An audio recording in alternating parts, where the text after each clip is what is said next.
छत्रपती संभाजीनगर जिल्ह्यातील कन्नड तालुक्यात विविध भागात मुसळधार पावसाने थैमान घातले असून करंजखेड येथील गट नंबर 265 चे शेतकरी सुभाष वळवले यांच्या घरातील पत्रे उडून गेल्यामुळे घरात असलेल्या साहित्याचे, शेतीमालाचे तसेच पेरणीसाठी आवश्यक असलेल्या खते, बियाणे यांचे पूर्ण पाण्यात भिजून गेल्यामुळे मोठे नुकसान झाले आहे।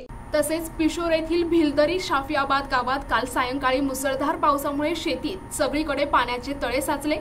तसेच अनेक ठिकाणी शेतकऱ्यांचे मोठ्या प्रमाणात नुकसान झाले आणि पेरलेलं पीक देखील वाहून गेलं आहे। त्यामुळे शेतकऱ्यांचे मोठ्या प्रमाणात शेती उपयोगी साहित्य देखील वाहून गेले। मुसळधार पावसामुळे शेतीची मोठी दाणादाण उडाली। या संदर्भात तालुक्याचे आमदार संजनाताई जाधव यांनी ठिकठिकाणी दौरे करून तात्काळ पंचनामे करण्याचे आदेश देखील दिले आहेत। तसेच तालुक्यातील तहसीलदार कडवकर यांनी तलाठ्यांना निर्देशित करत तात्काळ पंचनामे करून अहवाल सादर करण्याचे आदेश देखील दिले आहेत। प्रतिनिधी रवींद्र खरात, NTV न्यूज मराठी, छत्रपती संभाजीनगर।